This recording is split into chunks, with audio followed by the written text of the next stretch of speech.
lagi siswa-siswi kelas 8? Ternyata materi grammarnya masih ada nih satu lagi. Hari ini Miss Ria akan bahas tentang models auxiliary.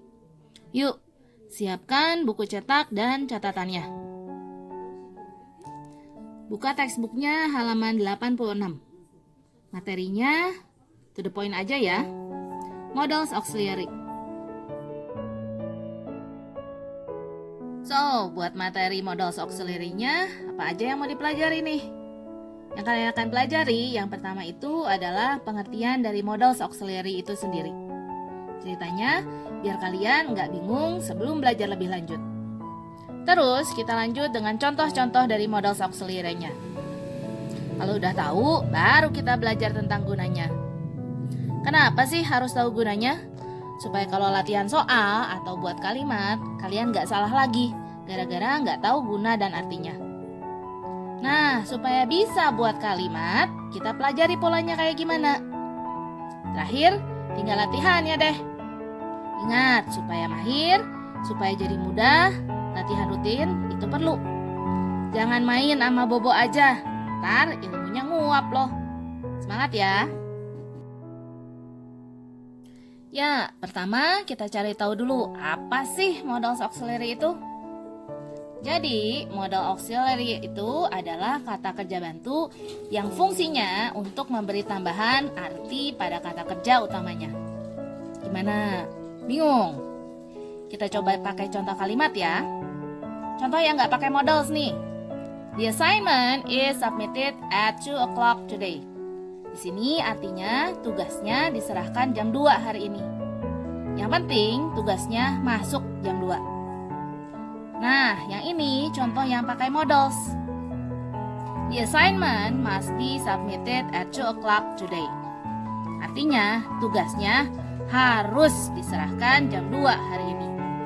Di sini models must memberikan penekanan pada kata submitted-nya, bahwa tugasnya harus diserahkan jam 2. Kalau lewat dari itu, mungkin tidak akan diterima atau tidak dapat nilai walaupun sudah dikumpulkan.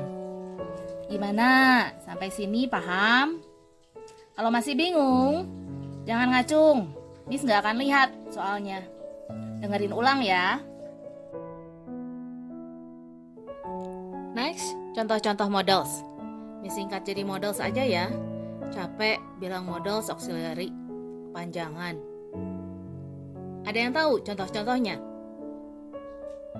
Gak kedengeran. Disebutin aja ya. Mau dicatat? Boleh.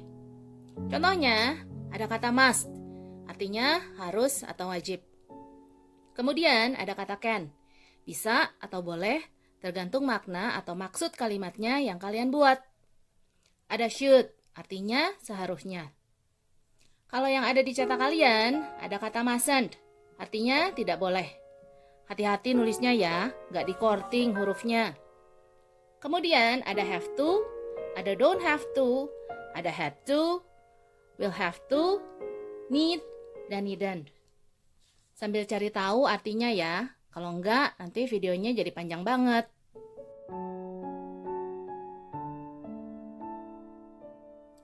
Nah, sekarang masuk ke main event atau climax materi kita. Fungsinya. Dekatkan buku cetaknya, lihat halaman 86. Miss jelaskan garis besarnya aja ya. Untuk lebih lanjut, cek referensinya di halaman 138. Benar dibaca ya. Yang bohong, dosa loh. Fungsi yang kalian pelajari ada 3. Obligation, prohibition, dan necessity. Kita mulai dengan obligation. Obligation atau kewajiban dipakai untuk menyatakan sesuatu yang kita anggap penting atau harus dilakukan. Contohnya, you must wear uniform to school. Sok, coba ke sekolah nggak pakai seragam. Lihat apa yang terjadi. Kedua, prohibition atau larangan. Dipakai kalau sesuatu tersebut tidak boleh atau tidak perlu dilakukan. Contohnya, you mustn't go to school late. Kalau telat, ya tetap boleh masuk, tapi tetap ada sanksinya. Detensi. Ketiga, necessity atau perlu. kalau sesuatu yang perlu dilakukan tapi bukan kewajiban. Itu fungsinya. Contohnya, we didn't go out and travel the world. Maksudnya apa? Maksudnya, yang namanya jalan-jalan itu bukan wajib sifatnya. Lakukan kalau perlu. Ingat hemat. Ingat, virus corona lagi merajalela di luar. Tambah lagi, jalan-jalan itu nggak harus kok ke luar negeri. Jalan ke taman depan rumah aja udah kehitung jalan-jalan kok. Nah, sampai sini moga-moga paham ya. Sekali lagi, kalau belum paham, sok dengerin lagi. Oke? Definisi udah. Contoh sama fungsi juga udah. Nah, yang belum, yang nggak kalah pentingnya sama fungsi, polanya. Polanya cukup mudah. Untuk kalimat positif, polanya subjek. Kemudian masukkan modals auxiliary-nya dan verbnya harus dalam bentuk satu atau bentuk dasar. Jadi yang dikasih di dalam kurung gak usah diapa-apain lagi ya, tulis ulang aja. Untuk negatifnya tinggal tambahkan not aja. Kan ciri kalimat negatif ada notnya. Taruh di mana coba? Yap, taruh di setelah modals dan sebelum kata kerja bentuk satunya. Untuk interrogatif atau pertanyaannya, PR ya buat kalian. So yay, penjelasannya selesai deh. Semoga paham ya. Gak paham, ulang terus sampai paham. Ya memang kayak gitu kalau mau belajar. Ulang, gagal, ulang, sampai akhirnya berhasil. Jangan nyerah. Last but not least, latihan soal. Kak, dibuka cetaknya ya. Kerjain halaman 84, bagian 5 dan 6. Kalau udah, baru yang Google Form. Biar nilainya bagus.